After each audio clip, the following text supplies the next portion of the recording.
What's up? It's me back again, Analog Attack. How you all doing out there?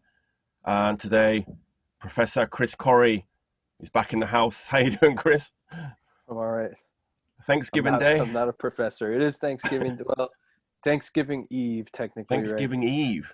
Yeah. Yeah. Uh, Tomorrow will be Turkey Day or Tomorrow's tofu, Turkey Day. like me. Uh, Good to see you again. You too. Black Sabbath.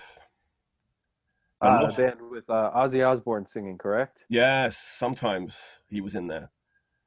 Ronnie James Dio. Then you He was must in be there thinking too. of. But Yeah. we're going to talk about the lost years. Ah. So I guess we got to find them. Yeah. Got to find those lost years. So Now. yeah. Oh, go ahead. All right. I had a No, question for you, but oh, a question for I'll me? hold it. No, so originally me and Chris were just gonna do like the Tony Martin era. Then we just thought it makes more sense to do this period from 1983 to 1995, so we could talk about a couple of other records too, right? I think Yeah. Tony Martin is going to be the centerpiece. He's We're he's gonna. the main He'll dude. be Yeah, redeemed by the end of this. Some ups yeah, and some downs, but he'll be redeemed. yeah. And Tony the Cat Martin. Why is he called the Cat? Does anybody know? I sincerely do not know. No. It's a great nickname. Yeah, it is a great nickname. It's unforgettable. I was going to Google it, but I just thought, no, I don't want to like ruin the mystery. It's better if you come up with your own backstory. Yeah, like he had a really small door in his house or something like that. I don't know.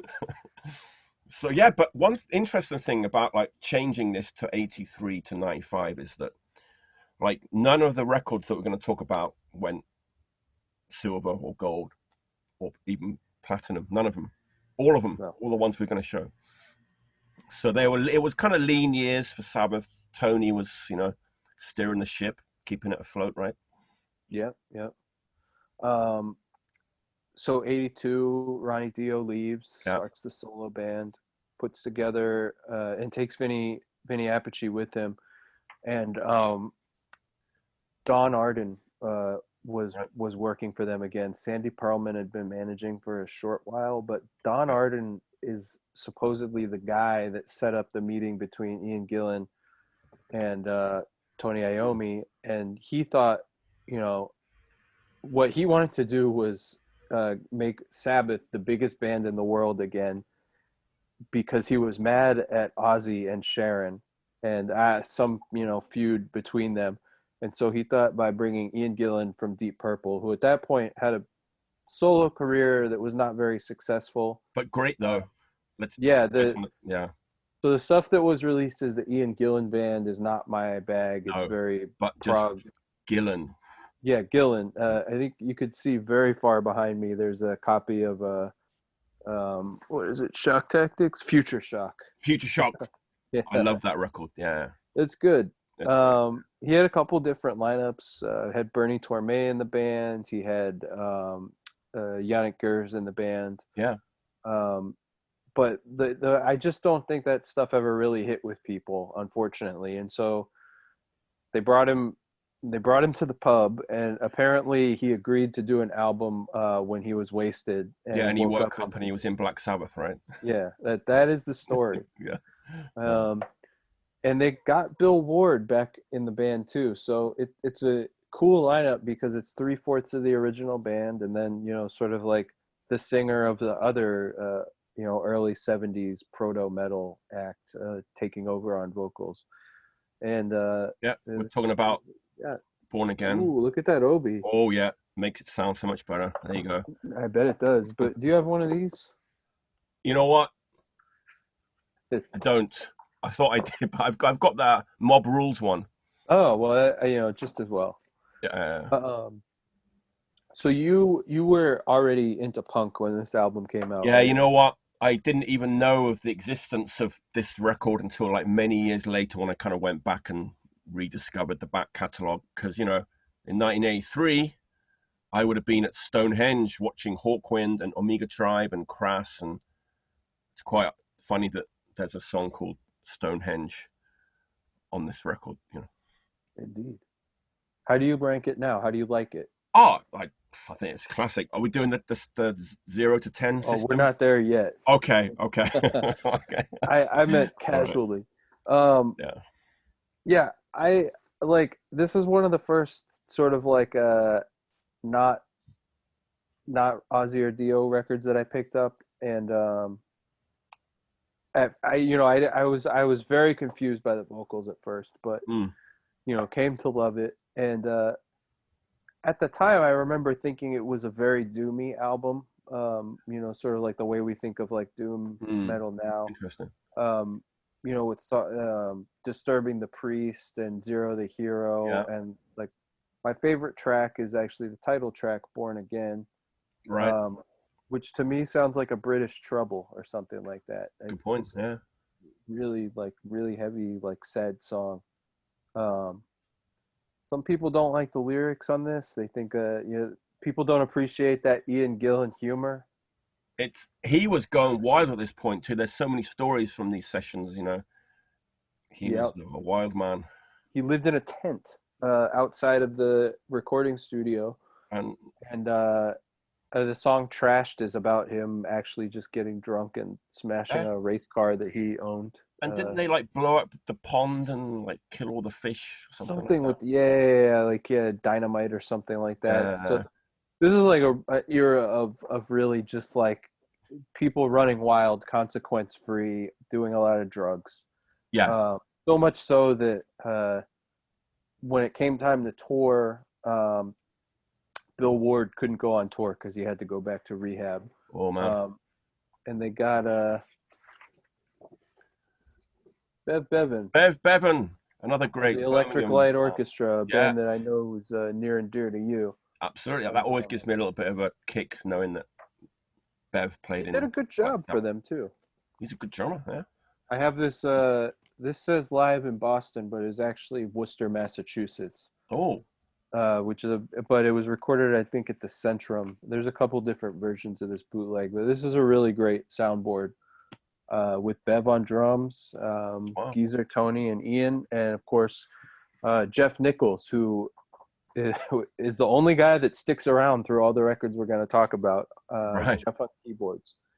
One thing I noticed, the original LP version of Born Again, you hear a lot more of Jeff Nichols' keyboard stuff Okay. than you do on any of the CD versions. And I have this sort of 2010 Ooh, deluxe edition that nice. was supposed to sort of rectify some of the problems that Mm, people have with the mix and thinking there wasn't enough guitar or anything. But right. I played them back to back today, and one thing I noticed is there's way more keys and way more bass on the original LP. So yeah, it's sort of an interesting thing. I think there a lot of people have hangups with the production. I don't. I No, don't mind the gated reverb or anything. I don't mind it. Yeah. Yeah.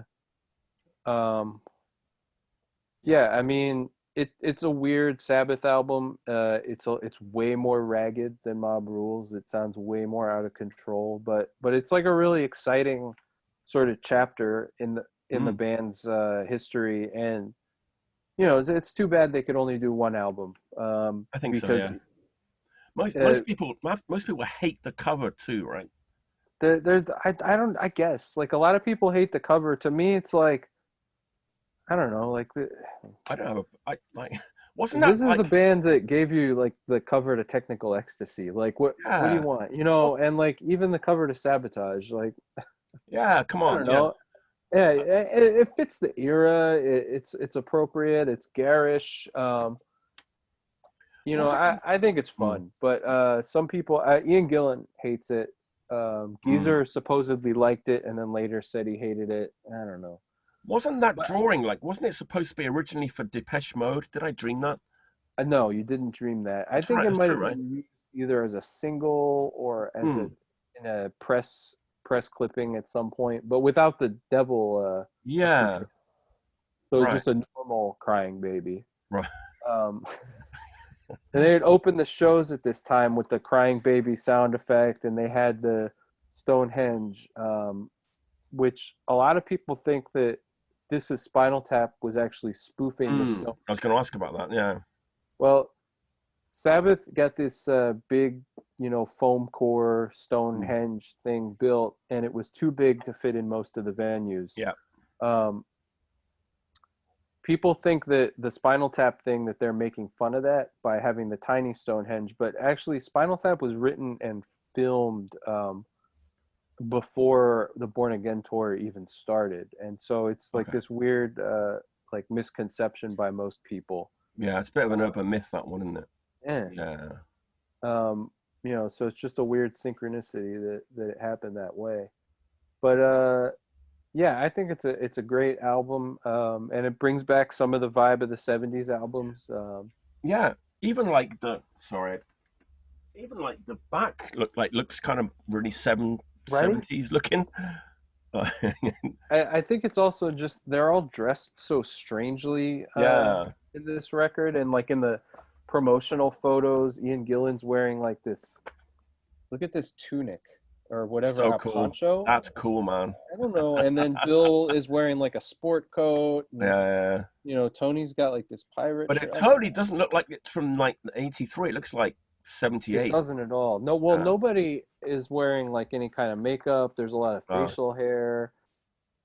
very Um, like unfashionable, I guess, for the time. yeah, they look like kind of brutish. Here's a That's actually one of the cars burning Oh um, man. that they blew up it's in the tour program here, and there's not a lot of pictures of Jeff Nichols in Sabbath Right. merch, so I must show that. There he is. Yeah. Um, all right, All right. let's say so on a scale of 1 to 10, 10 being Sabbath Bloody Sabbath, and Okay. 0 being like a crappy stoner rock, like Ancient Bong demo or Oh, I something hate like that that. demo. Yeah. Where do you rank Born Again? Wow. You're gonna ask me first? I thought Oh you were wait. gonna go Oh yeah, I did say that. All for. right, I give it an 8. All right. It's a great album. It is. I'll get him a 7.5. Okay. Only because I like the Gillan albums that precede that record, and I was a huge fan of the Gillan band in real time. Yeah. And Interesting. But then you mm, weren't aware of this when this came no, out? I mean a couple of years is Bizarre. a long Yeah, time when no, I you're know. A young. couple of years is a long time when you're When when you you're. right, right, yeah, yes, yes, yes, That's absolutely true. Wow, yeah, that's really interesting. yeah, yeah, Do you like Perfect Strangers? 'Cause so Ian Gillan left Black Sabbath yeah, like immediately after this tour. There was like $1 million offer on the table to reform Deep Purple, yeah. and they did the last good Deep Purple album called Perfect Strangers. Do you like that record? I I didn't hear it at the time. I Yeah, bought it about 10 years ago. Didn't like it then. Got rid of it, and then like bought it again like last year, and now I like it. Yeah, it's took a good. while. Took a while. So, yeah. Uh, Well, it took a while for the next Black Sabbath record to come out too. approximately 3 years, I believe. So we're talking about Seventh Star, right? We are talking about Seven Stars, so it's a long road to get to Black Sabbath featuring Tony Iommi. Oh God, you're Right. killing me! Look at that, Yeah, yeah. beautiful. There you go. Um, Tony and Jeff Nichols moved to LA. Um, Tony was dating Lita Ford at the time. He Yeah. was trying to get a band together. At certain points, Bill and Geezer were there too, and they were trying out these singers. They tried out Dave Donato, Jeff Fennell. Mm, Were kind of, I mean, they're kind of just no-namers, jobbers. They did do some stuff. Jeff Fennell was one of the first guys to do Jesus Christ Superstar, so he was right. well known. Um, Hang on. but Didn't Michael Bolton try out for Black Sabbath? I believe it was around this time that Michael Bolton tried out Okay. and didn't get the job. I would love to hear a rehearsal. Um, Mm, they so they're trying out all these like kind of, I mean, they all kind of sound like David Coverdale to me, yeah. all those guys, and there are some demos circulated, and most of the songs that were sort of they were working on ended up on this album, a couple on subsequent albums, Right. but with different lyrics and some different arrangements. So it's not working out. Eventually, Tony Iommi just decides to put together a solo project, Yes. still through the Warner Brothers label. And the band he gets, I think it's a great fucking band. He's got Eric Singer on drums, who Yeah. I think he pulled from Lita's band at the time. Eric Singer, of course, went on to Badlands, and he's been the Kiss, right? Catman and Kiss for quite a Yeah. while now. Yeah. And he's on Kiss Revenge too, so he hasn't always been wearing the makeup, the fake Peter makeup.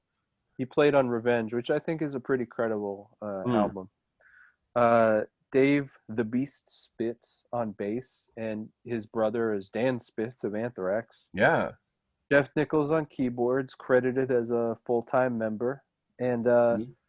originally it was going to be a rotating cast of different singers. There was, Rob Halford was going to do a song, and Glenn Hughes was going to do a song. And I assume they probably were in talks with someone like Ozzy to do a song. Right. It didn't come to pass. And Glenn Hughes ended up singing on the whole record. Did. And Glenn Hughes was not in a good state of mind at the time. He was Right. very not sober. I just saw that he posted on social media that he's been sober for 23 years now, which good for him. I celebrate that. His voice is sounding amazing too, right? His voice is as good, if not better, than it was in the 70s. I know that is crazy to say, but I've seen him recently, and he was amazing. Wow. Chris, would you mind if we take not really a diversion, but I just want to show this while we're here, just to... Oh, it's right behind me. Can Yeah, you I see it? saw it. Yeah, yeah. Just want to tell everyone what an amazing record this is. Glenn Hughes. Glenn Hughes is the vocalist and bass player on all the Black Country Communion records, but Black Country Communion 2 is like probably the best rock record of the 2010s. There you go. in my book. That's why I want to show it. I think there could be people who are sleeping on this, and oh man, you can buy it cheap. It's a mix of Rainbow, Purple, and Zeppelin. Yeah, it's good. Yeah, but I had to mention that if we're talking about Glenn Hughes. So. Do you like him on this record? Do you like what he does with this? Oh, that's a tough question. I just think I think no would be the simple answer. The answer from me is like overwhelming yes. Okay, interesting. And it's actually the reason this jacket's flopping around is it's on the turntable right now. There you go. I love this record. Really? It's awesome. I think it's awesome. All right. So what's on here? In for the Kill is kind of like a pretty like just standard kind of like a charging metal opener. I could see that maybe that was intended for like a Rob Halford type singer. Yeah. No Stranger to Love is probably the song that they originally wanted Glenn to sing because it's very AOR. Maybe something like you'd hear from Foreigner at the time. That's what I was going to say. This is like when those kind of AOR type ballads corporate rock creeping in to the Black Sabbath. I agree, except canon. No matter how much they like couch it in like the professional rock, sort of conventions of the day, Tony Iommi always just has more frayed edges than most other people, and so like when you get especially to the second half of the album, essentially the deep half of the album, Seventh Star is like a total Iommi, like what I call a stuttering riff where he sort of like pauses on beats and then like emphasizes the next beat more. That song is just like absolutely crushing. Great song. Heart Like a Wheel, Angry Heart, and In Memory. Those sort of three are like heavy blues, White Snake. But again, just like an extra, like a dirtier, more frayed edge, and it just comes down. It comes down to the man, and like I'm not saying that. Well, nah, I don't think I would mind if they just stayed with this for like in perpetuity. I think it's a underappreciated album. And I think a lot of it's because No Stranger to Love was a single. Yeah. And that song I mean, there's really like nothing Sabbathy about that. That's probably arguably the least Black Sabbath sounding song in the entire catalog. Agreed. Yeah. Um, Mm. uh, Denise Crosby in the music video for that, for all you Star Trek fans, all one of you. Oh. Uh, she was in the first season of The Next Generation. Wow. But Yeah. one thing, so it is a mercenary version of Black Sabbath, but there's a feeling on this album to me like they have an actual band together. There's a Right. vibe, like everybody there's a certain energy to it that if you can Mm. handle like 80s White Snake, and you can handle honestly, like Defenders of the Faith, Judas Priest, like that kind of thing. If you're okay with that, then I don't see Yeah. what you wouldn't like I about most of agree. these I records. mean, it is. I like all those bands and all those records, but yeah, it's a good record in that sense. I I You know don't know, man. what? Yeah. My suggestion, next time you put it on, start on the B side. Okay. Because there's no interludes on the B side. It's just about like 20 minutes of like straight up rock. Yeah. Yeah. Danger Zone is like a little bit of like feels like it should be in Top Gun soundtrack or something like that. But Yeah. then It's you like get those three blues tracks, and they're. yeah, like it's like No Stranger to Love like comes in too soon. If it was like the fourth or fifth song, Yeah, it might I have a I better flow agree. to it, better flow to the record. But so what's your score going to be for this one? I think it's going to be high. Mike, I'm gonna go with an 8 out of 10. The Uh, same as Born Black Again. Sabbath 7 star.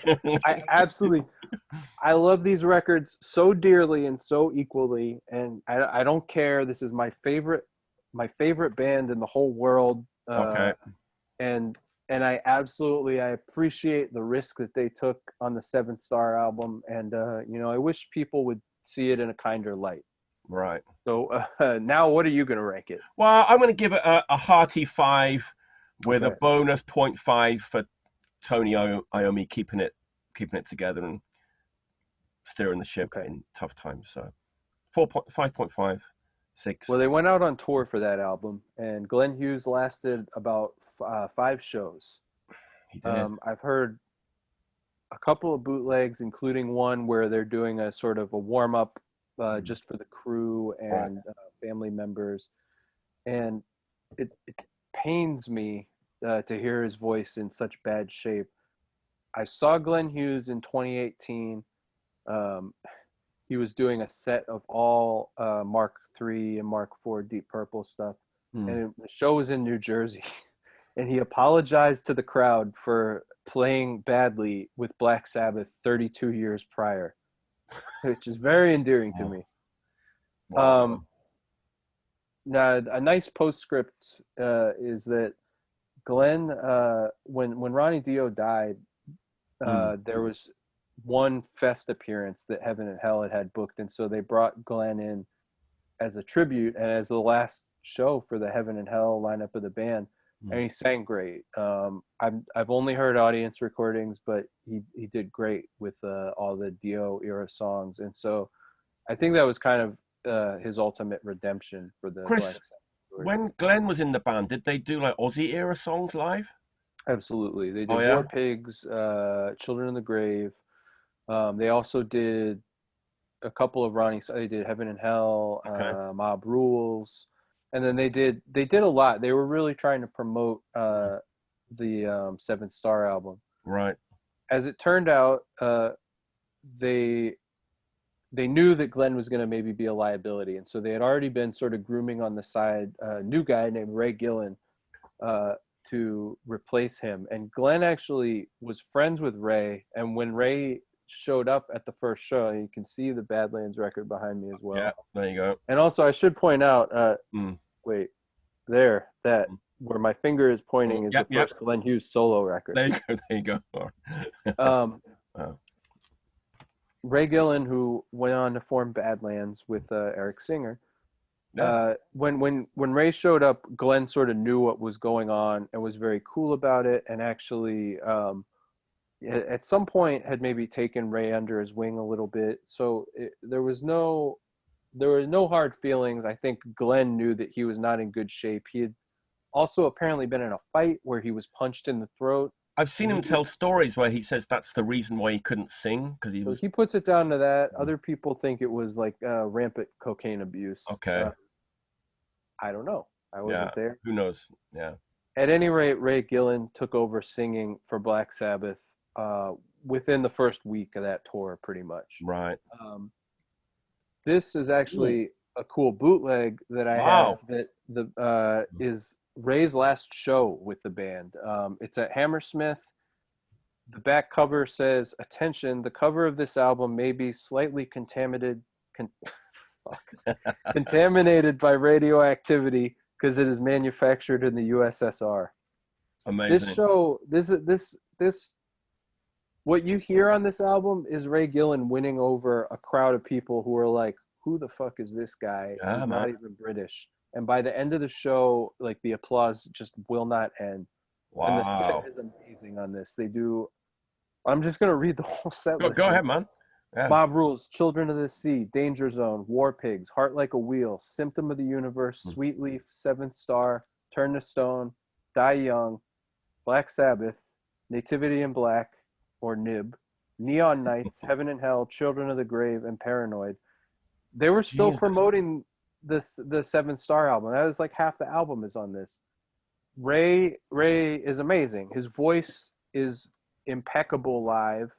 He sings all the songs like Mm. they're his own. I think they found him because he was in a bar band that covered Neon Nights, Wow. and and I think it's out there on YouTube. I've seen it, and he was good even then. Um, so there's like it's a weird new mercenary version of the band. It's still Eric Singer on drums, Dave Spitz on bass, Jeff Nichols on keyboards as again an actual member of the band, Yeah. which they revoke that membership at different times. Ray Gillen on vocals and Tony Iommi on guitar. And to me, this is like one of the biggest what ifs in all of rock music. If they could have held that lineup together just a little bit longer, Yeah. because what happened is they went into the studio to make an album. They were off this tour. They had sort of like sailed through the sort of tough times of here's a picture of Ray and Tony. This Oh, was them sort of promoting that tour and talking about where's that how from?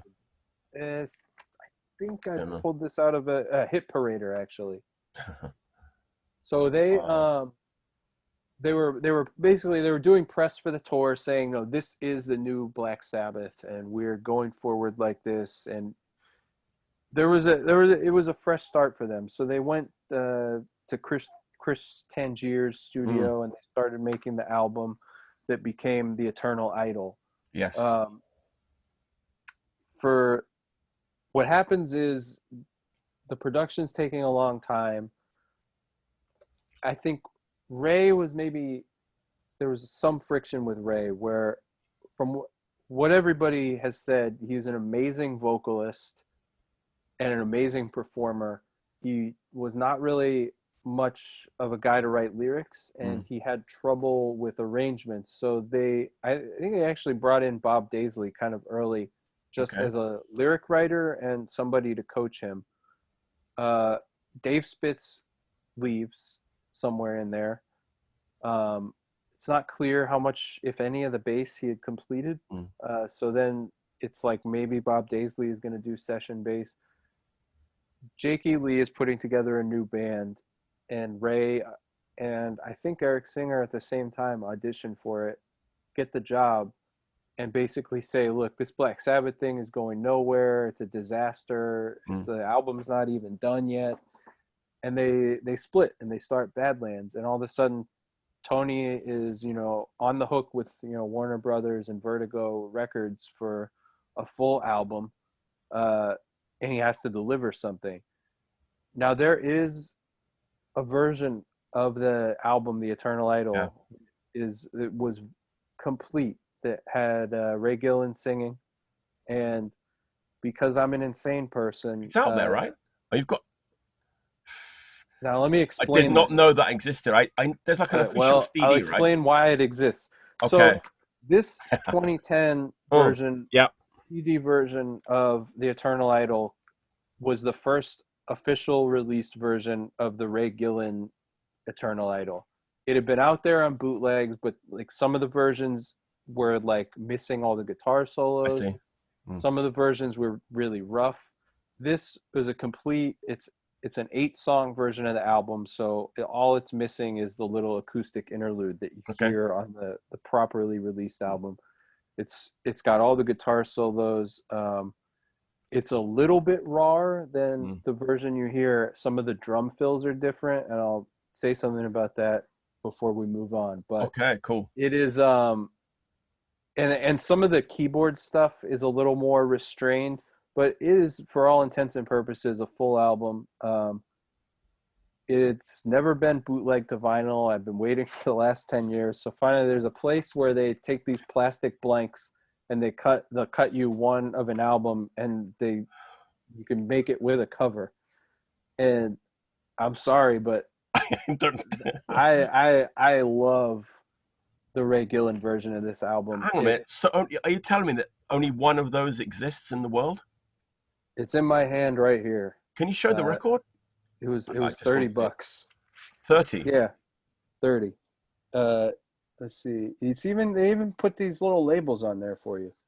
And I put it on the like, Polka Tulka record label. is it safe to say where you got that done, or like? Kunaki.com is the company. You can make anything there. I've done a few. And a few. Some I can't say. I feel an One by episode coming on here. one by a Japanese band that probably come to collect. But it's literally one. They make one and they mail it to you, and those are just for my own satisfaction and insanity. It's so good. It looks so good, man. It's like, show it again. Well, I try, Mike. I mean, to me, Oh, this is like one of the. Did you make the cover? I did, Wow. and then I sort of edited the back cover to have the track order altered slightly, but Wow. it's based on the. Yeah. The Ray Gillen version, absolutely amazing. Idol is an amazing album. I'd rank it out of the 21 Sabbath albums, if I'm counting right. I'd rank it number 11. We're talking about Eternal Idol, right? Eternal Idol with Ray Gillen singing. That version. Okay. That version of the album is tremendous. He sounds amazing. One of the best rock singers of his generation. That album has it's got some Heaven and Hell era Sabbath in it. It's got some of the White Snake feel, but it's also got something that like I can't quite put my finger on. It's not as like maybe bluesy and not quite as AOR in some ways as Seven Star. It's a little more epic. Yeah. And Ray is just one of the best of the time. But he left. And so the album that we got, this album, which also I fucking hate the cover of this album. I'm sorry. Yeah. This is really low on my list of Sabbath album covers. Yeah. It looks like it's supposed to be something mature, and I don't know. It looks stupid to me. Agreed. They got a guy named Tony Martin, who is just a guy from Birmingham. Who is the main character of this episode? So he's the centerpiece, and this is not the best start for him because so all the lyrics and vocal patterns and melodies are the exact same on this as they are on the Ray Gillen version that I just showed you, and so. First of all, it's insane to ask anyone to sing over the vocals of something and not change anything. That's an impossible task in any circumstance. Tony Martin having to basically sing over Ray Gillen, I mean, they're both good singers, but it's like it's like when Gus Van Sant was like remaking Psycho or something like that, All and right. he just made the movie shot for shot, and it was like this soulless sort of like bastard version of the original. Yeah. And ultimately that is how I feel. Like these songs are so good, but just having to hear a guy be completely restrained and bound to that Mm, is not, you can tell something's missing. right. um and so it's nowhere, the officially released version of this album is nowhere near as good as the version with Ray singing. And Oh, I'd say it till the day I die. all right. I'm gonna have to check that out. I've still not heard it. Oh geez, you're in for a treat, man. Cool. um But I want it's I want one of those though. I don't want the CD. I want. yeah, I might know a guy. I might um know. Bev Bevan is credited with percussion on this, and Okay. one, Yeah. but Eric Singer is still credited as the drummer. Right. And a lot of the drum fills are different on this as opposed to the Ray Gillen Okay. version I showed you. Yeah. And my suspicion is that Bev Bevan actually probably plays more of the drums on this On this than one. he's credited for. I kind of just think maybe they brought him in and had him change some of the fills and Mm. transitions. Um, I've never heard any confirmation on that, and odds are I'm the only person that cares. But just if we're keeping score, I think that's what's going on. All right. Um, at the end of the day, it's a little too produced. There's a certain stiffness there that comes Mm. with, circumstances that I explained. Yeah. I'm gonna rank. Oh.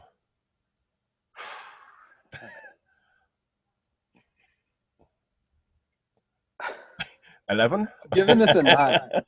9. This version of Okay. Eternal Idol Everybody. is a 9. Sabbath, Bloody Sabbath is a Is 10, a 10. and that's a 9. All right.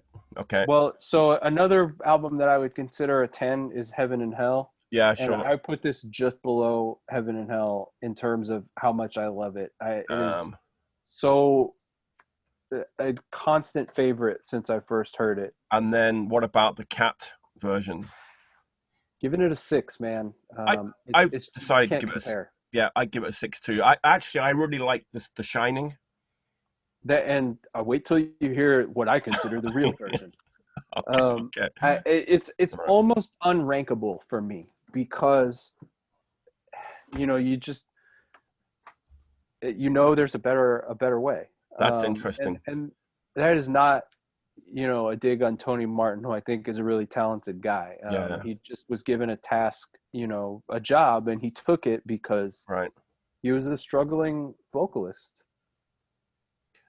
They go out on tour. Almost none of the people that played on that album are there. Yeah. I think they had Terry Chimes on a few shows. I heard that, yeah, from The Clash. Yep. Hmm. Blanking on who was on bass, maybe Joe Burt. Anyway, the tour is a total failure. The album is a total failure. Black Right. Sabbath is dropped by Warner's, and they get signed to Miles Copeland's IRS Records. That's right, yeah. Um, 1989? so they probably were signed in like '88, but there's Okay. no band, so to speak. It's somewhere in there. Tony Iommi pulls in Cozy Powell, Yeah. and Tony Martin is like, "I'm staying. You're stuck with me." Uh, and so they start working on a new album, and that becomes this album. I'm sorry, I've got nothing to show. I You've sold stupidly some of your, I sold the next one, yeah, the next 3. which is The one crazy, out. because Mhm. they're all essential albums. But Yeah, that's a real minty um, looking copy there, actually. it's not a bad copy. Yeah. I've got a little like this like little box set that came with a 45 of Devil and Daughter. I used to have like the box of that single. There's a box of just a single with like just a Like single. this? That one. Yeah, yeah, yeah. Yeah, yeah. Yeah. And it comes with all this stuff. There's like a letter in here that says, "Alas, someone hasn't bought a Kylie Minogue record, but has shown some taste and bought Black Sabbath. Keep it up. We do appreciate that." And it's signed by Cozy Powell and Tony Martin and Tony Iommi. Yeah. And it's got their UK tour schedule for 1989. It's got these nice little Yeah, postcards. yeah, yeah, yeah. Um, Now you'll see pictured here is Neil Murray, who doesn't play on the album but From joined Whitesnake. shortly Yeah, thereafter. yeah. So there's actually more members of Whitesnake than previous Black Sabbath or I guess technically Tony Martin's here, so it's 50-50. But Yeah. this is the album. This is for most people, this is the favorite Tony Martin album. But everyone just says it's the heaviest. I just think it looks the heaviest. I think it does look the Just the heaviest. whole aesthetic and A the type. huge improvement in look, and I think Yeah, that's very conscious. I think people know that the last albums had artwork that did not yeah, help to sell them. yeah, Um, and that's sort of like the mandate on this album is you guys need to make a Black Sabbath album that like correlates with the way people think of the early Black Sabbath albums. yeah. Now, in terms of sound, it is really heavy. I would say, I mean, I guess it's like an evil Whitesnake, right? Like that's how it sounds, Good. like Whitesnake '87, but evil. Yeah, yeah. Um, and I mean, honestly, every song on this record is really pretty excellent. There's two interludes, maybe one interlude, but Headless Cross is a pretty awesome Great. song, and right off the bat, again, that has that like stuttering sort of like Tony Iommi guitar playing style that yeah, it sounds like a lot of 80s metal records in Yeah, terms of the way that it's presented, but that guitar playing, that riff style is only one guy, and that's him. When Death Calls is another one too. When did you hear this record? hang on a minute. I think we're probably going back about 12, 13, 14 years maybe. Okay. And I got that tire or tier and cross purposes all on the same day in like Okay. one score. Yeah. I Quite a lot to take in. It is a lot to take. I got this and Born Again around the same time. Okay. Um, because at that point I had exhausted the available Dio and Ozzy material, Mm, and so I had sort of looked around. It seems like those were the ones that were considered the most Sabbathy.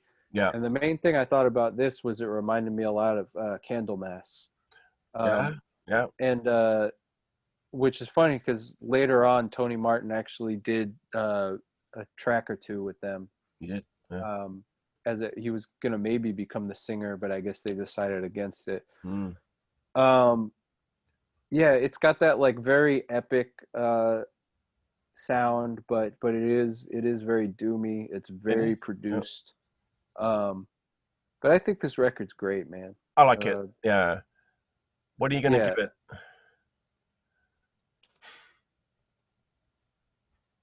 7.5. Okay, I'll give it a 7. I just like the whole aesthetic and there's like a 12-inch single of the title track too, right? Yeah, Yeah.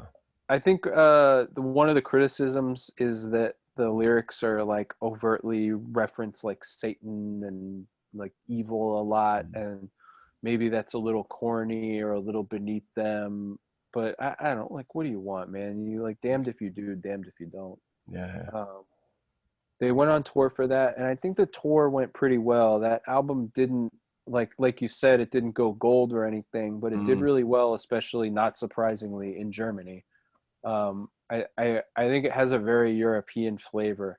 true. Uh, and so for the first time in a few albums, they had a little juice Mm, to sort of do something. That was the first time that a lot of people got to see Tony Martin, I think, because the Eternal Idol tour was very unsuccessful. right. And there's a video of them playing in Moscow around 89 or 90, somewhere on the Headless Cross tour, and that's probably like the best evidence of that era that you can see. Um, I like the guy. He doesn't have quite strong enough of a stage That's presence. exactly what I was gonna say. I think his voice is great live, but the stage presence is a little lacking. Um, there's a certain, because Iommi is not a super flashy guitarist, I Right. think you need a singer with a certain. I mean, look, I couldn't do it. Don't get me Hey, wrong. me Like, neither. Tony Martin fucking, did the best job that he could. Yeah. But I've been trying to think for a while, like, what if I could have it any way? Who Hmm. would I like to see him with? And I think my answer is, because I think what he needs is to be like the featured singer for a guitar player whose name goes first in the, um, and I was thinking, at first I was thinking Ingve, and then I was like, that's not quite right. And I Hmm. think who I settled on is Gary Moore. Oh. I wish that in the, like, after the war era, that Tony Martin had become the vocalist for Gary Moore, and Gary could have still Hmm. done, his bits and, traded vocals Yeah. with them. But I think it's the right amount of flashiness, from the guitar player, and it's songs that are, AOR, but they have a little bit of an earthiness underneath that. And unfortunately, I don't have a time machine, so I can't make that happen. But What about Michael Schenker? yeah, I think that would be That another one could that would be that great. could happen. Right. I mean, it could still happen It could today. still happen. Yeah. We could Um, make this happen. Yeah. yeah, Mr. Schenker, if you're listening, Yeah. um, yeah, but something like that. Mm. And so I think it's tough looking at the Tony Martin era, because he's always going to be. I mean, he's overshadowed by, like, guys who are, Mm. as big of a rock singer as you can be. Isn't he You like know? he's like the second longest serving singer, right? Oh After yeah. right? And so, I mean, definitely the most albums. He has Mm. 5 records that, Yeah. nobody but Ozzy has 5 records with Black Sabbath. Right. Um, Yeah. now, Tia. I said that they had a little juice coming off of Headless Cross, What happened and to the juice? look, this album, it's Tear or Tire. I like. I mean, again, for me, I love the cover. It looks like a Skyclad record. Yeah, that might be part of the problem. Okay. And that's not a dig on Uh, Skyclad, uh, but it's just, I find it bizarre that mm, this is how the record looks. yeah. So the idea for this album, and it's also the first Sabbath album that basically preserves the lineup of the previous. Now, uh, Neil Murray didn't play bass on Headless Cross, but he's in all the promotional material, and he was on the tour, and he remains on this album. So it's, again, the Cozy Powell, Tony Martin, Tony Iommi, Neil Murray lineup of the band. For some reason, they decided to go with Norse mythology for this Yes, album. they did. Yeah. Um, now, all right, uh, as best I can guess, Mm, they maybe felt a little boxed in with all the, mm, spooky horror stuff. Um, the last album had done really well in Europe. This kind of, like, epic metal, mm, sort of like Viking aesthetic stuff was starting to come up in the European metal. mm, And I can only assume that they were like, well, it's something new and it's yeah. heavy, and it's gonna be a new chapter for the band, and that's the road they took. And boy, it was not good for them, I don't think. No. What are the It's not a hits? What, bad what album. what are the hits from that record? Remind me. So I think they released "Feels Good to Me" as a That's it. single. That's the one. It Yeah. was maybe Yeah. considered to be a single. I'm Hang on. not as offended by that song as some Isn't that? folks. Hang on a minute. Isn't that? There's one video where they just dragged some guy off the street to pose with the bass. I think that's actually one of the Okay. Headless Cross videos, because Okay. Okay. they shot it before they had toured, and so Neil Murray wasn't in the mix Okay. yet. I Right. could be wrong. Okay. I just know Um, about that. the songs that I like off this album a lot, "The Lawmaker," Yeah. Mm, "Jerusalem," which is very AOR but a good mm. song. "Valhalla." Um, I like Anno Mundi. That's kind of like Yeah. another kind of Candlemass type song. Yeah. The Sabbath Stones is very Candlemass Yes. sounding. Yeah. Yeah. They're So my two this is favorites from that record. extremely European sounding, extremely epic metal, probably the Mm, closest they come to it. And my biggest hang up with the album, and I mean there's a few, is Say the biggest. the biggest one What's the is biggest I one? was saying, Oh, those last few albums, even like in the midst of all that sort of production that yeah. sounds like a Foreigner or White Snake or Mm, whatever, um, you could still feel that like rough edge Tony Iommi delivery, and I feel like yeah. there's very little of that Mm, here. Um, the songwriting is actually great, and the songs are actually pretty good, and I think this one's just a little harder for me to swallow as a Sabbath album. And what? I go back and Mm, forth between thinking like, oh, I actually really like that record, and it's like a yeah. real letdown. Um, Cozy Powell is also really loud in the mix. Like Mm, the yeah. parts where I feel Yes. like the guitars are almost Mm, non-existent, which again is just kind of weird. A lot of Jeff Nichols on this record, which is nice, but he's been demoted at this point back to, uh, just a, not an official band member, and I don't think he was appearing on stage with them on this tour. Um, mm, he was, I guess, behind a lot of the song crafting, though. At this point, he and Tony Iommi had a really close yeah. relationship, and a lot of the songwriting was sort of Tony would show up with some riffs, and Jeff would say that one, and Mm, here's how we can put them together. Um, and so he actually has a fairly big hand in this. If you want the best Jeff Nichols thing out there, you must hear the first Quartz album from 1977, which is sort of right behind me to the that red and black thing back there. yeah. Yeah, hang on. Is that deleted? So But deleted before is deleted is like the reissue of that, right? yes, Yeah. yes. So the original version of the album is just self-titled, and then it was Yeah. reissued as In the brown deleted in paper a bag. brown paper bag. That's the Uh, only version I've ever owned of that record. Is the brown paper bag it's more version. common. Yeah. But the original one comes with like one of those laminated '70s covers too. It's cool. I Um, love that record so much.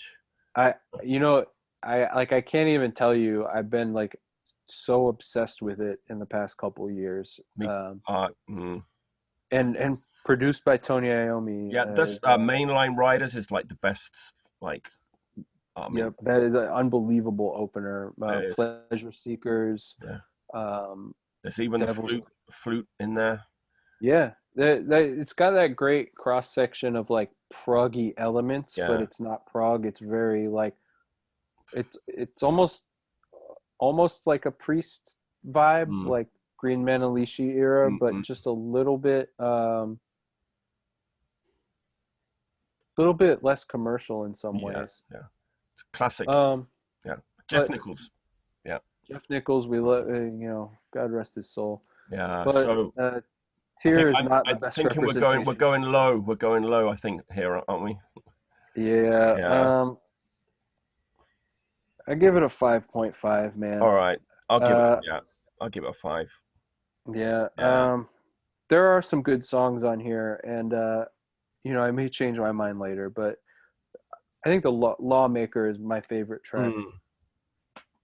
All Be right. that as it may, that album was not well received at the time. I just think it was the wrong thing at the wrong Mm. time. You know, good for them for trying to do Yeah. something different. At that point, management started saying, "Hey, Ronnie Dio's a little down on his luck too. Maybe you guys could consolidate, Mm. divide and conquer a little bit." And Tony Martin was sort of politely given the door and went Yeah. on to make a solo album, which I don't own. I don't Mm. think I've ever seen a copy, but I Me neither. listened to it today, and Yeah. it's very AOR, but Mm. it's actually very good. I would say he sounds more at home on that. Okay. Um, Somewhere at some point, I read Geezer Butler kind of slagging him off and saying Tony Martin doesn't like anything heavy. And when I listened to the album, I was like, yeah, I don't think he does. Although it's good. uh, It's very again, I would say it reminded me of Foreigner, a little bit of Bad Company, but it was in 91, mm. 92 is when they made that record, and it's got Mm. a good cast of characters on it. Neil Murray shows Mm. up for about half the tracks. Cool. the drummer of Saxon, Nigel Glocker, Glockler, yeah. Glockler. Mm. He plays drums on it, which is Wow. strange. Yeah. Uh, but yeah, he's the drummer. Um, Brian May plays Brian guitar. May. So, Huh. you know, like, so if Brian May was on it, I'm assuming that Tony Iommi was like, Yeah. "Hey, man, we kicked Tony Martin out of the band, but he's doing a solo record. Like, could you go down to the studio and like, do it?" Because they're known to be like best Yeah, friends. yeah, yeah, yeah, yeah. And so it's not like they left him out in the cold, is what I'm trying to say. People Right, did yeah. try and support, Okay. uh, you know, and hey, if you like 80s AOR, even though that album is from '92, Mm. check it out because it's high quality. It sounds expensive. Mm. Um, Well, yeah, and if you like Tony Martin, definitely check it out, man. I yeah, don't see why not. But cool. the Black Sabbath album in 1992 was this. No Another one that I Japanese, don't no love the Japanese cover of. pressing. This Um, one. Is that an IRS original? it is. Yeah, mine too. It's Yeah, Italian. It's got that that's right. stamp that's on all Italian It only records. came out in Italy on vinyl, right, back in the day. It might be like a Maybe. Brazil press too, but Okay. it's something. It's like at the point where we're in the CD era Yeah. now, and that's the Yeah. predominant format. So Yeah. this is the return of Ronnie James Yeah. Dio during the dark ages of the band. 1992. Um, I I don't know how well this really went over with people. I think Mm. it was a little too grinding and slow Yeah. in some ways. Um, but so you weren't aware of this at the time, right? No, another one that I wasn't aware of at the time. What's this? 1992? No, I remember hearing radio ads for this album uh, as a kid, and I was confused that because I was like Black Sabbath, like that isn't that Ozzy Osbourne's band? I That's all I might knew. I might have seen like the video for TV Crime Mm. on the TV. But that's a great song. It is a great I song. love this record. I mean, Very this is a highly great ranked. record. Yeah. It is a little weird to me hearing Dio sing about like computers and TVs. I Yes. like, it's not that I need him to sing about like dragons and stuff all the time Mm. because I think like After All the Dead, Letters from Earth, Master of Insanity, like I really like those lyrics a And lot. I is probably that's one of I my is fantastic. yeah. I actually one of my favorite, maybe my favorite song on the whole album is Buried Alive. Cool. It's just a Last great song. heavy closer. Yeah. Um, I hate this cover art. I don't care. I have a shirt of it, but I just think it's a little beneath them, and I hate looking at this old computer on it. I'm sure Yeah. someone Yeah. will disagree with me. Let us know in the comments Yeah. Yeah. if you made it this far. They spent like a year and a half making this record, by the way. Um, and there's demos. There's like another 5 songs that Mm. were partially finished or finished that didn't make the cut. Right. Um, they've got Vinny Appice back on drums, Yeah. although on all the demos, Cozy Powell was playing drums. He was I don't like supposed the to. drum sound or get the production on the drums too much on this record. I'm okay with it. I mean, not It's horrendous. all room. Like it's Yeah. it's all just room mic. That's what you're hearing. Okay. And it actually sounds very cozy-ish to me Mm. in that respect. The reason he doesn't play on it is because he broke his pelvis in a horse riding accident, which is like the most bourgeois reason to not be able to play on a Use it. record. Uh-huh. So they brought in good old Vinny again, which is Mm. nice because you get Mm. the Mob Rules Yeah. reunion here. Yeah. Um, they're great in live sets at this time, and they were really pushing this album, like 8 songs in the set. Wow. And these songs are not short. This is a long record, um, but it's a great album, and it is where the gears shift for Black Sabbath, Mm. and for Tony Iommi specifically, where I think there's the 70s era, then you have sort of the Mm. 80s era going Mm. from Heaven and Hell, which is like very polished and commercial, all the way through to TYR tier, Mm. which is unsuccessful, but still very polished and commercial, very like White Snakey, and Yeah. then starting with this album, they're very conscious of like what contemporarily is going on in the 90s, and that like Mm. the vibe has changed, and so it's a lot dirtier, it's a lot Yeah. more brooding. um and they like Iommi plays with that in different ways over all his subsequent work. I mean, I hear a lot of Black Album, I hear Mm. a lot of Soundgarden, um but again, it's like guys that are like pretty far removed from that, trying to look in on that and like understand it and process it and interpret it, Mm. which to me is cool. Some people think, maybe it's a little weird or it doesn't really hit for them, but if you like, I don't know, if you like heavy doomy rock with Ronnie Dio singing, Dehumanizer is great. Yeah. What are you gonna give it? Give it an 8.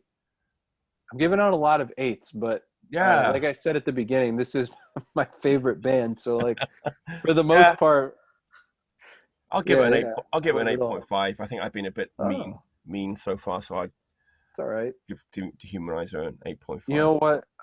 I say, because we're not going to talk about Ronnie again in this Okay. conversation. Okay. Yeah. When he got back with them and did those 3 songs on the Dio years, which are only on compact disc at this time, but Yes. the songs are "Shadow of the Wind," "Ear in the Wall," and "The Devil Cried." Right.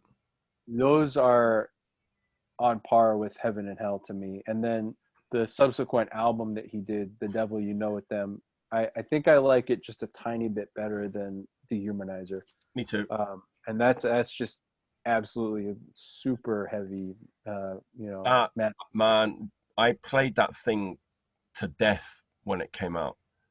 Like it's almost like to the extent where I might have to buy a new copy. I mean, I played that thing to death like every day, 3 or 4 times a night. I mean, I'm it, I'm still heartbroken mm, at the loss, but I'm glad that he was able to end his career with a I know. meaningful album like Yes. that. Yeah. That Yeah. is Yeah. still being celebrated now for like a Yeah. decade on. Yeah. Um, well, he left.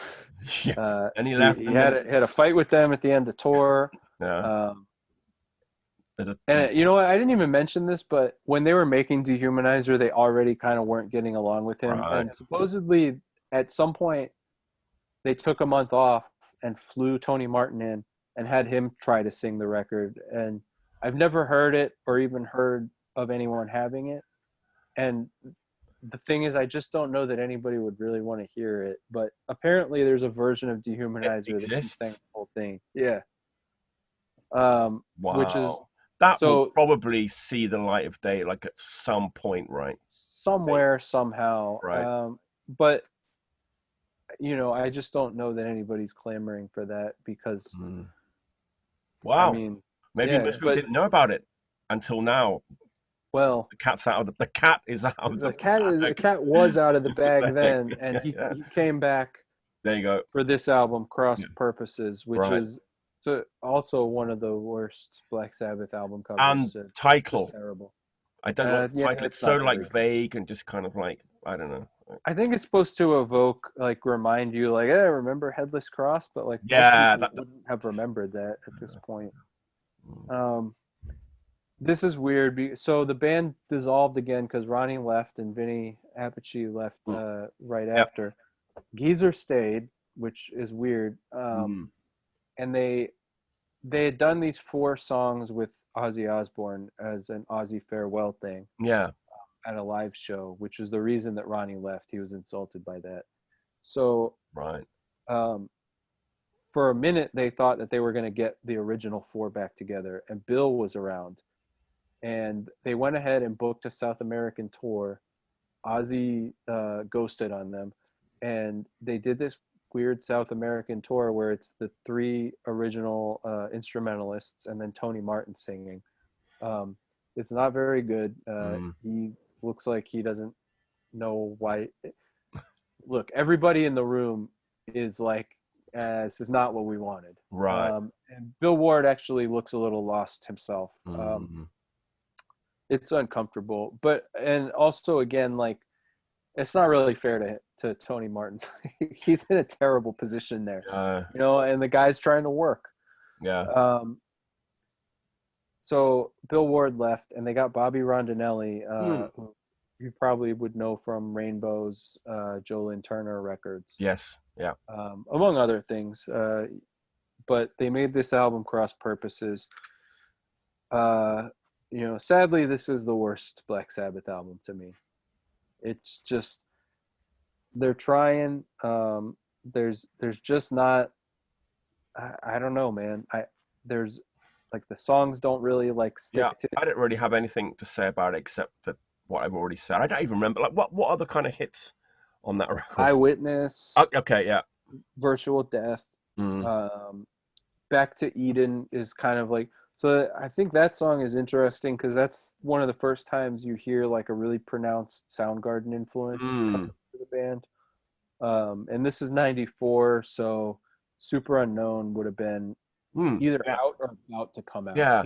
And Chris, So it was very in the zeitgeist. they even made a live album for that too, right? They did, I think, specifically for Europe. Okay, not on vinyl, CD only thing, but yeah. Yeah, and I think it has been released as a video as well. There's a DVD a bit too, yeah.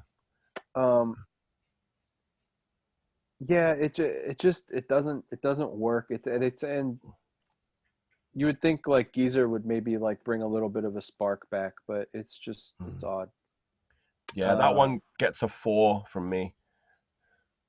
I'll throw it a 5 because I Okay, played it today because I never listened to it, and a yeah. couple parts, especially Back to Eden, I was like, oh, you know what, this is a cool song, this is Mm. interesting, but everybody just sounds like they're not really happy to be there.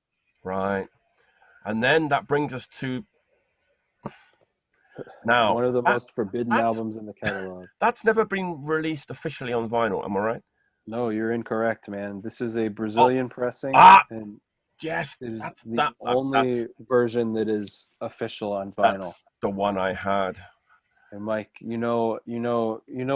what makes me happy? It's when it doesn't have a puffy jacket, and this Yeah, thing is so fucking that's a thin. real like thin The looking vinyl, if album. I blow on this, it's gonna fly away.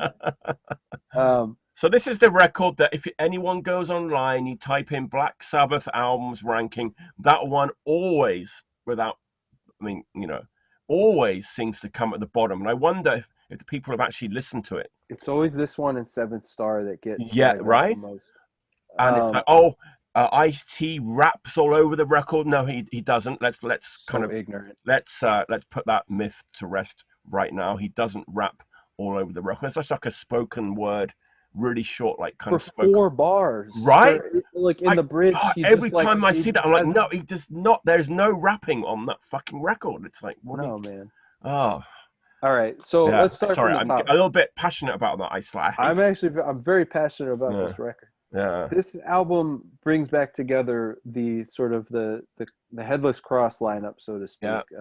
So it's again Neil Murray, Cozy Powell, Tony Iommi, and Tony yeah. Martin, and Jeff Nichols is again reinstated as an official member of the band.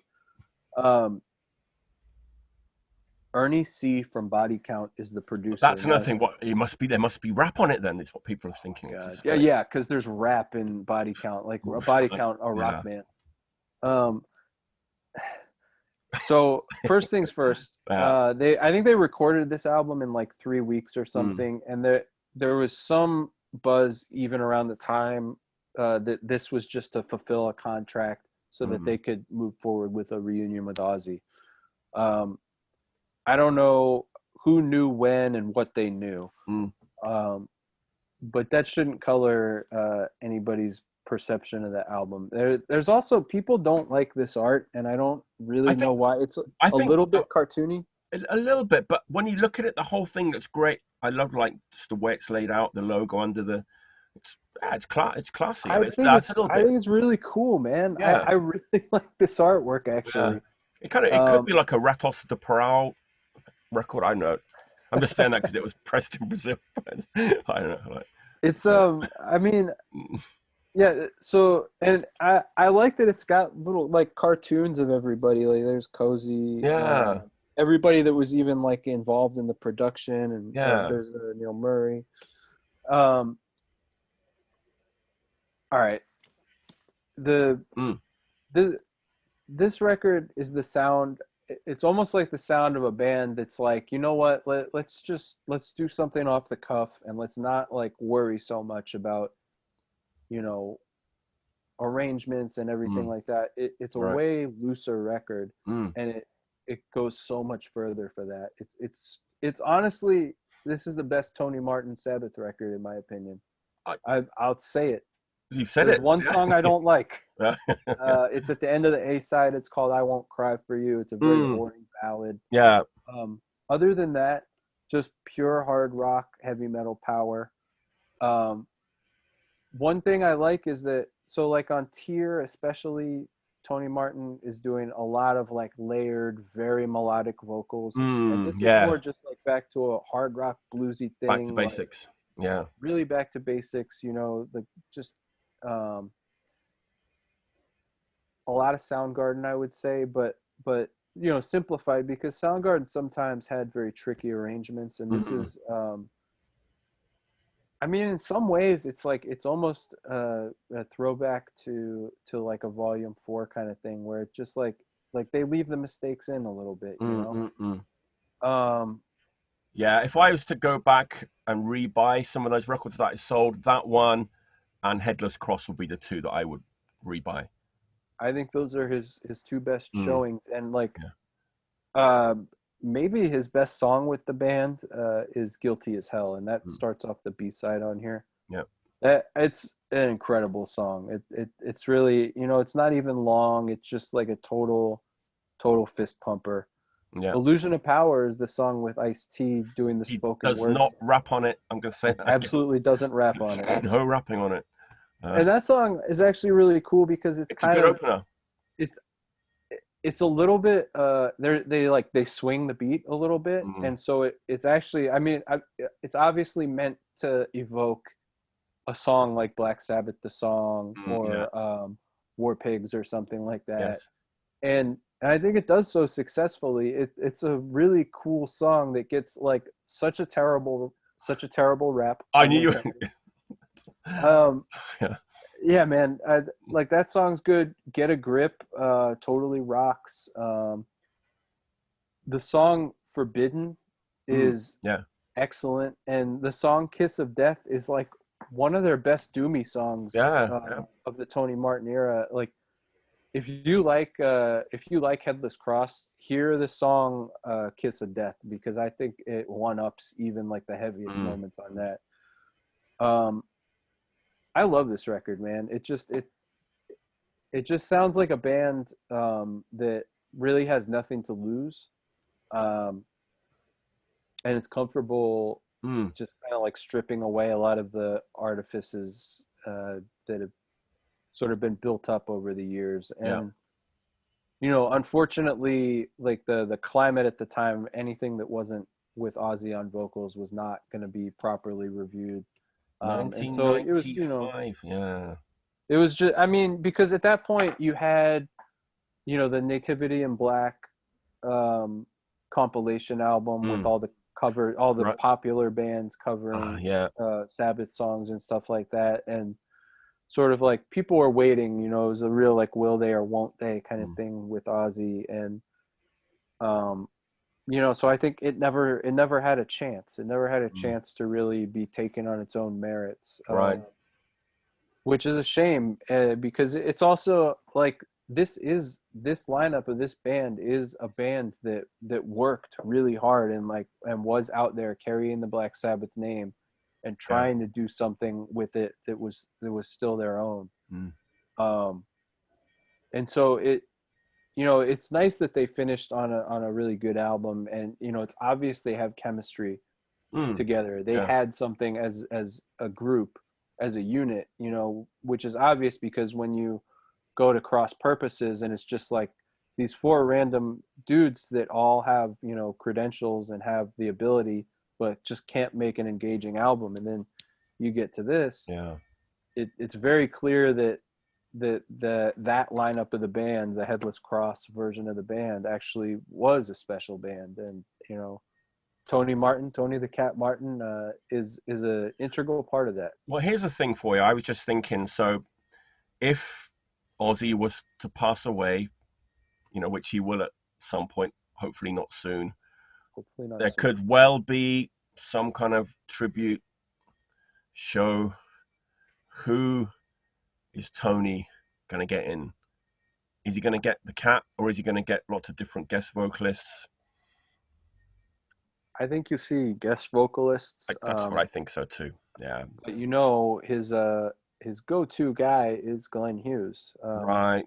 because they've made two. So Yeah. I didn't say this, but after Seventh Star, Tony and Glenn have made two other records together. They're just Iommi Hughes Yes. albums, Yeah.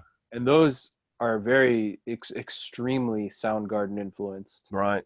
Um, Particularly because of the way Glenn's vocals are now. They're a lot like Chris Cornell, actually. They are. I just want to say to everyone, remember to check out that Black Country Communion 2 record again. But yeah, the album name is Two. 2. There's 1 through 4, but Two is 2 the is the one. one. Yeah. Trust me. Yeah. Listen, if you don't have the patience, the song "The Outsider" is sort of like that's the hit. Right. But it's great top to bottom. Yeah. Well, Chris, there was like a big gap, right? Nothing really happening in the studio, and then we get Heaven and Hell record, and then 13, which we should probably get to at some point. We can and should. I have plenty to say about the sort of Ozzy and Dio ping pong stuff, and there are two Ozzy tracks they did in the '90s. That, Okay. one of them I actually like quite a bit, but that's the original lineup of the band, and Right. it was for an aborted album. Yeah. But those were released. But as far as the Lost Years, I would say, after Forbidden, they wind up the Forbidden tour. Yeah. Cozy did one leg of it, and Bobby Rondinelli came back to do the other leg of it. And within about a year of that ending, they were back on stage as the original Black Sabbath, although with Right. Mike Borden from Faith No More playing drums. Yeah. Right. And then ultimately with Bill Ward doing another run with the band. Yeah. Well, I've learned a lot today. I hope everyone watching has. As always, pleasure talking to you, Chris. It's a joy. Thank you for letting me rant on. Let's definitely do that regularly. the next episode, and some other things too. All right. So until next time, stay healthy and stay clean.